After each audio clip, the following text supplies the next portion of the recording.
Southern Chile is beautiful, but it's a world away and a few days sail from where we've just been. Just look at these channels, tough to navigate, packed with icebergs, like an ice alley. A few wildlife sightings, but no people. Untouched, we think. Well, not so much, according to polar scientists who do research here. We're looking for very minuscule fiber like microplastics to see where they've come from. Do you think they are here?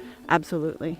They're here. They're calculating that things like mercury deposits and microplastics have migrated all the way down south, while harmful emissions from other parts of the world are accelerating warming in Antarctica. The warming is faster than the global average, and because cold environments are sensitive environments, we're seeing these changes very dramatically. Antarctica is still a treasured lab for climate science because there's no industrial activity here. Researchers find climate stories in the mud, in the seawater, and in the air that help them piece together the bigger picture. By knowing what happened in the past, then we can predict what will happen with the present climate change, what's going to happen in the next 50 to 100 years here in Antarctica. From this Navy ship, 15 Canadian scientists spent over 2 weeks collecting over 2,000 samples from in and around the Southern Ocean. Getting there was no easy feat. Days of sailing from the tip of South America, then into the ice. The Margaret Brooke, capable of breaking through new ice up to a meter thick.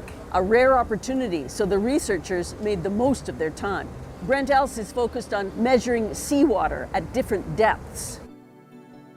His team is testing, amongst other things, what is the ocean's capacity to store carbon dioxide from emissions. Cold water is really good at absorbing carbon dioxide. You have areas where that cold water sinks from the surface deep into the ocean, and that locks that carbon away for hundreds or thousands of years. What happens in Antarctica doesn't stay in Antarctica. Antarctica is a very important part of the global climate system. Understanding climate change over Antarctica and the Southern Ocean helps us understand what will be happening in Canada. From here, the samples go back to Canada, and then months of study and analysis so they can unlock some of the mysteries. It takes a lot longer than people would like. It's not that we know what the story is ahead or we wouldn't need to make the measurements. It's that we know what questions we want to ask. And I think that for all the different kinds of science that people are doing here, the overall question is, how is climate change affecting the ocean around Antarctica?